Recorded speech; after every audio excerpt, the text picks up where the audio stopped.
उत्तिष्ठोत्तिष्ठ गोविन्द नरसिंहकृपानिधे उत्तिष्ठ जगतां नाथ त्यज निद्रां सुखम् त्यज निद्रां सुखम् पार्श्वद्वये चक्रशङ्ख तीर्थाभ्यामुपलक्षिते शालग्रामाभिधे क्षेत्रे भ्राजमानाय ते नमः भ्राजमानाय ते नमः महागणपते तुभ्यम् नरसिंहस्वरूपिणे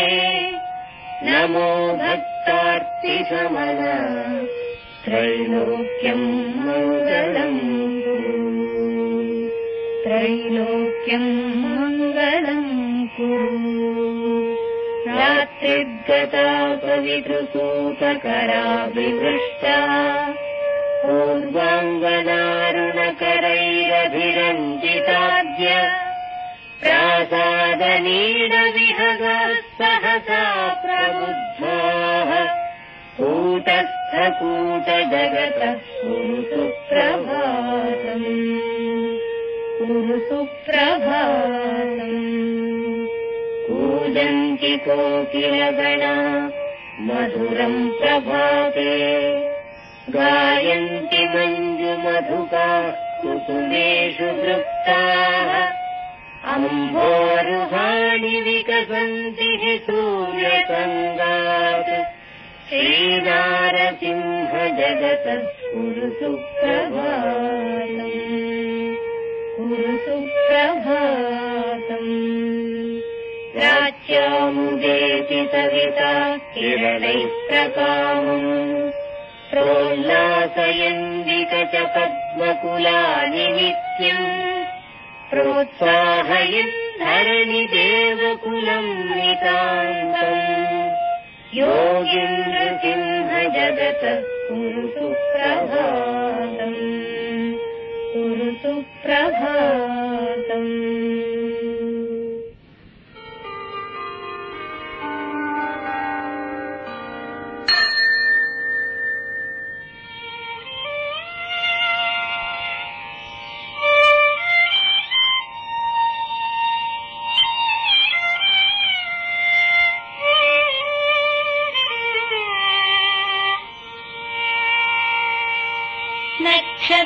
नक्षत्रजातमखिलम् गगने विलीनम् भेरी मृदङ्गनिनदा मधुरम् प्रवृत्ताः स्तोतुम् तवामितगुणाम्बुजनात्तमेकाः लक्ष्मी नृसिंह जगतः कुरु सुप्रभातम्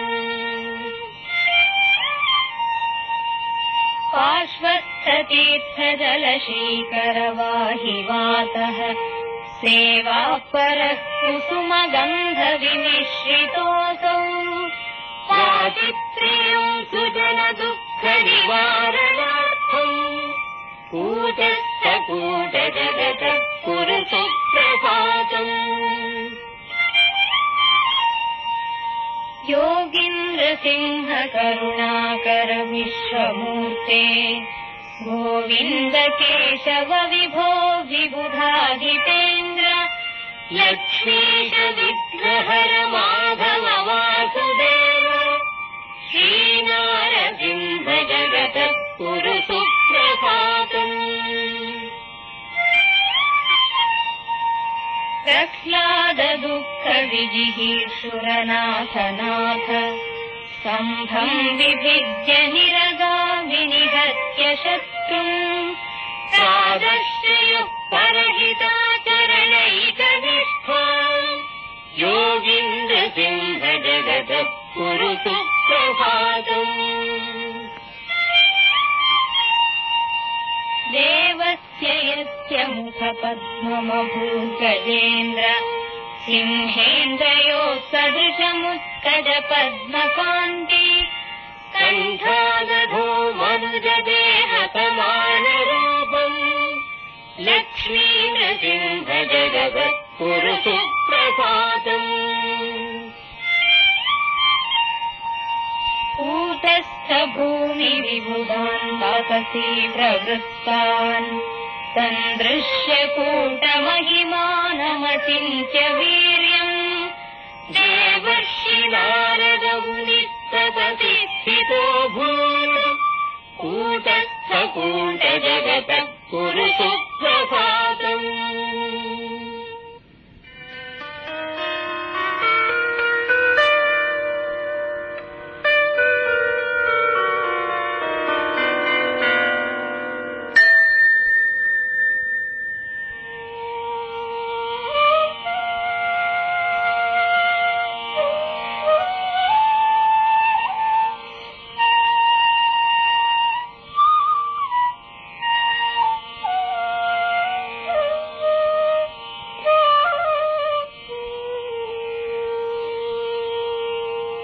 भूकम्पनात् सपदि विप्रगणाश्च भीताः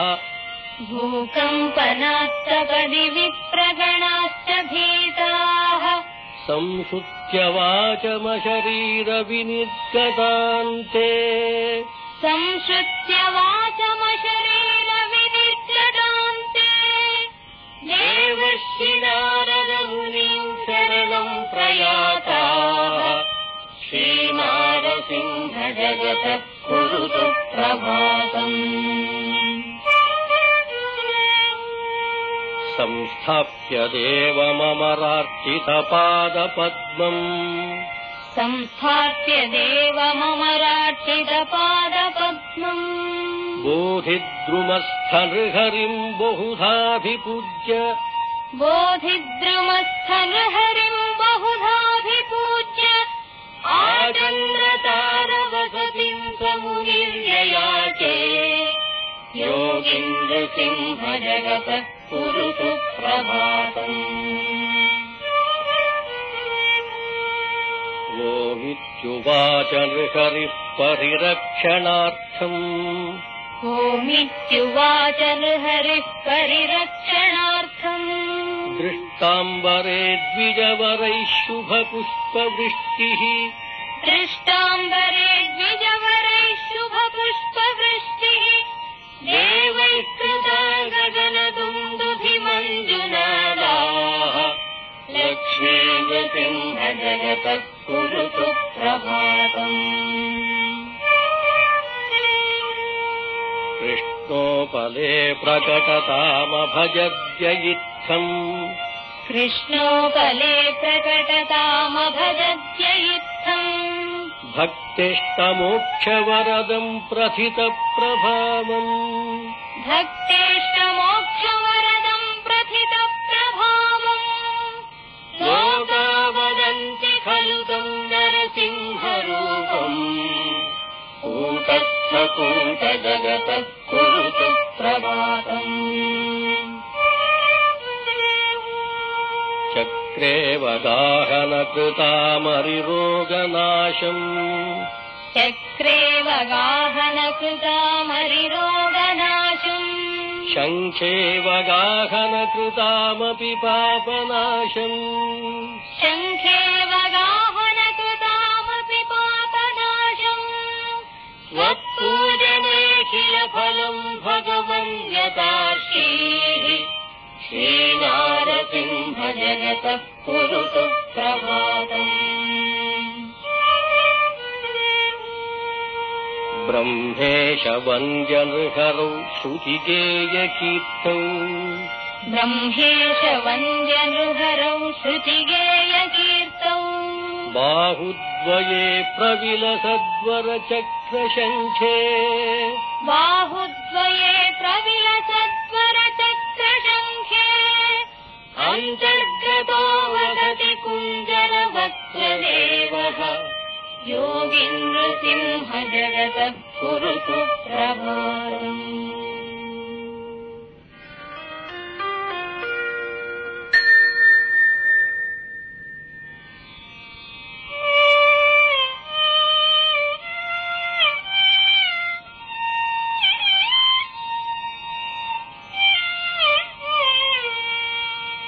निर्वैरभावमधिगत्य गजः सिंहः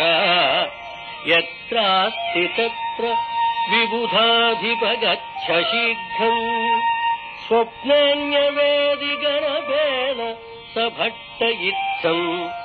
लक्ष्मीनृसिंह जगतः कुरु सुप्रभातम्। प्राचीमुखो गजमुखम् खलु पश्चिमस्थम् सिंहो विलोकयति गूढतयात्र देवः एवम् हि मन्त्रिमुखतः श्रुतवान् स भट्टः कूटस्थकूटजगतः कुरु सुप्रभातम्। आश्चर्यमेतदधिवीक्षितु काम एषः राज्ञा सहैव निरगात् प्रथितप्रभावः क्षेत्रम् च कूटमतिसुन्दरमापसद्यः श्रीनारसिंह जगतः कुरु सुप्रभातम्। राज्ञो गुरुम् नरहरेरवलोकनार्थम् स्वप्नस्य तत्त्वमवगन्तुमनन्यचित्तः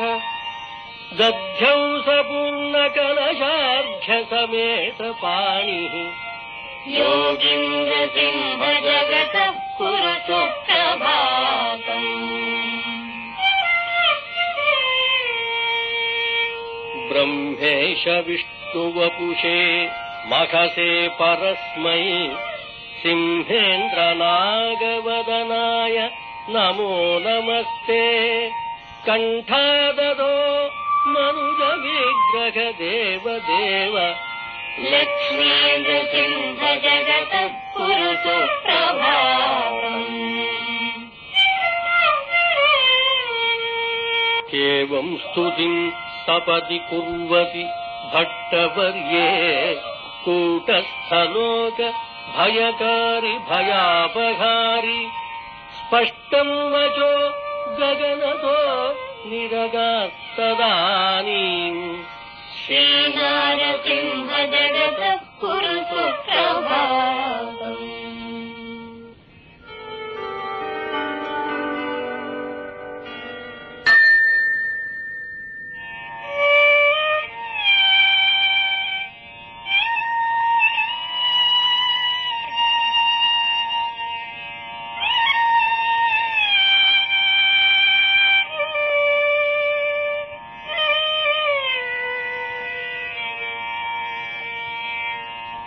मूढः सदा वसति कुञ्जरवस्त्रदेवः पश्यन्मुखम् नरहरेर्नयनैः प्रशान्तम् श्रुत्वेति चातिमुदितः प्रणतिम् चकार कूटस्थकूटजगतः कुरु सुप्रभातम्। एवम् स्तुते गजमुखः सहसा विरासीत् बिभ्रद्दशायुधवरान् प्रियया समेतः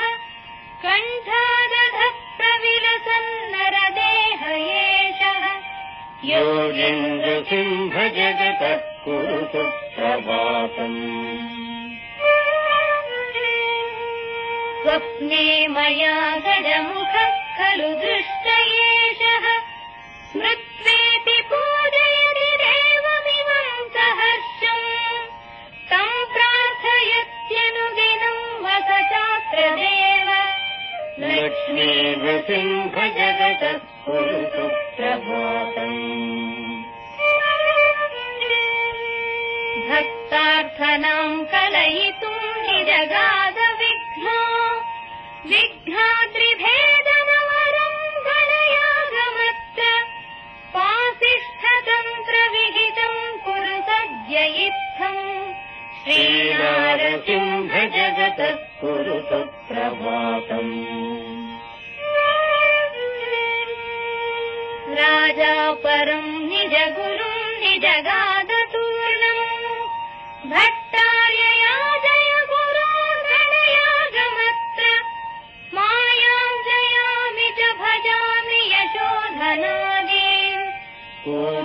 प्रकूट जगतः कुरु सुप्रभातम् भट्टोऽपि राजवदनात् परिहृष्टचेताः संयाजयत्यनुलिनम् घनमोमकेतु स्वीकृत्य भागमथ विघ्नहरो बभूव योगीन्द्रसिंह जगतः कुरु सुप्रभातम्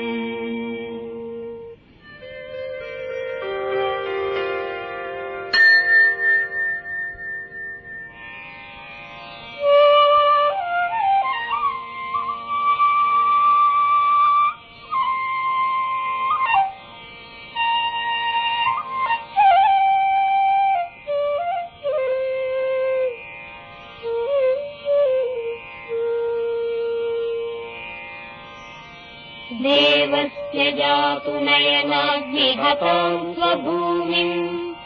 कश्चिद्विजः समभिवीक्ष्य जघानदेवम् तत्प्रीतये परमुखो हि बभूव देवः लक्ष्मीनृसिंह जगतः कुरु सुप्रभातम् तीक्ष्णम् महर्षमयितुम् हृहरेस्तदानीम् देवाज्ञयास्य पुरतो निहितः कपीन्द्रः सिन्धूरमिश्रनवनीतविलीनतापः श्रीनारसिंह जगतः कुरु सुप्रभातम् वत्सम्मुखे प्रतिवसन्ततिवीरयेशः श्रीरङ्गपूजनमहम् विलसत्प्रदीपैः गृह्णन् सदैव वितरत्य भयम् जयम् च कूटस्थकूट जगतः कुरु सुप्रभातम् तन्त्री सदा नरहरेर्मनुतन्त्रमिश्राम् कुम्भार्चनाम् चरति शास्त्रनिवेदकोऽसौ तुष्ट्यै विभोः सुजनसौख्यविवर्धनाय योगीन्द्रसिंह जगतः कुरु सुप्रभातम् वेदाभिषेचनविधौ श्रुतिमन्त्रपाठम् अष्टौ ग्रहा विदधते तव पूजनाय कुम्भाभिषेकमनिशम् कुरुते च कोऽसौ लक्ष्मीनृसिंह जगतः कुरु सुप्रभातम् ब्रह्मोत्सवम् तदनुरङ्गमहोत्सवम् च गाणेशयागमनुदीपमहोत्सवम् च संद्रष्टुमुत्सुकमना जनता प्रवृत्ता श्रीनारसिंह जगतः कुरु सुप्रभातम्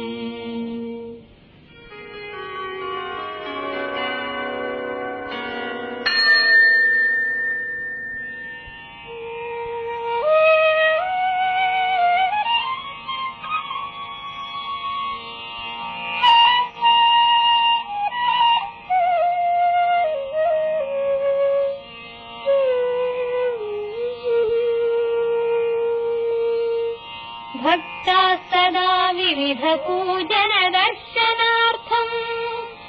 दूरात् सुपुष्पफलपूर्णकरास्तमन्तात् आगत्य देवतव पूजनमाचरन्ति कूटस्थकूट जगतः कुरु सुप्रभातम् सद्यः सहस्रजनभोजननालिकेर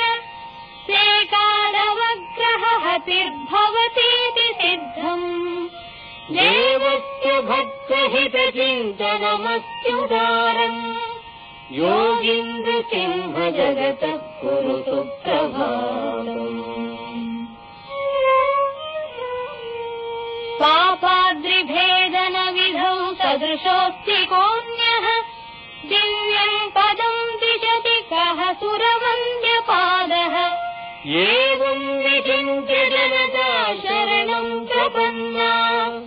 लक्ष्मीनृसिंह जगतः कुरु सुप्रभातम्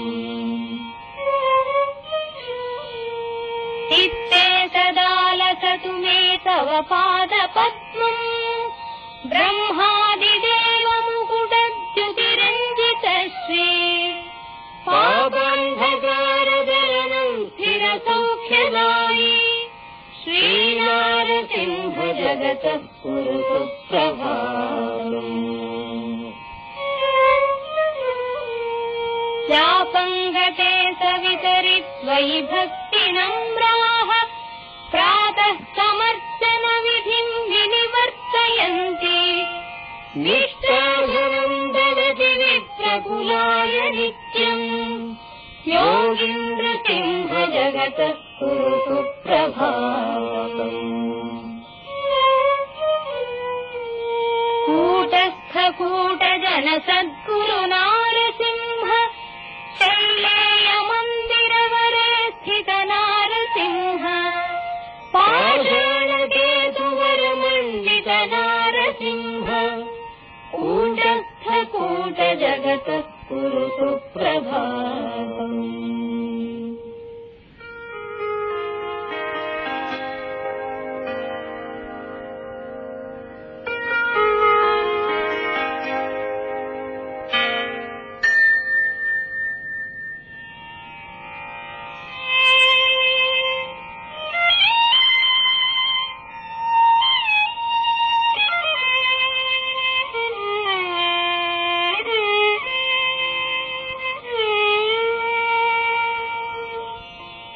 शृण्वन्ति च भगवन् तव सुप्रभातम् कुर्वन्ति हि प्रतिदिनम् पठनम् प्रभाते ते प्राप्नुवन्ति भुवि कीर्तिमनन्तसौख्यम् पुत्रादिकम् च सततम् ह्यपवर्गमम्। श्रीनारसिंह तव तन्त्रि कुलोद्भवोऽयम् श्रीनारसिंह तनुजो विरतय्य भक्त्या तत्सोमयाच्युतपदः खलु वासुदेवः पादार्पितम् हि कुरुते शुभसुप्रभातम्।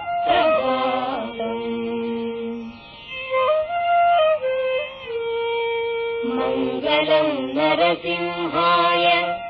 लोकादित्येष्टदायिने शालग्रामशिलोत्थाय प्रसन्नास्याय मङ्गलम्। मङ्गलम् कूटजनता गुरवे सच्चिदात्मने शङ्खचक्रायुधोपेत विरुदाय च मङ्गलम्। मङ्गलम् देववन्द्याय योगानन्दस्वरूपिणे कूटग्रामनिवासाय लक्ष्मीकान्ताय मङ्गलम्। मङ्गलम् गजवक्त्राय श्रिययालिङ्गिताय च कण्ठादधोनृदेहाय मृगेन्द्रास्याय मङ्गलम्। मङ्गलम् भक्तजनता स्वर्गमोक्षप्रदायिने निर्वैरस्थलवासाय नरसिंहाय मङ्गलम्।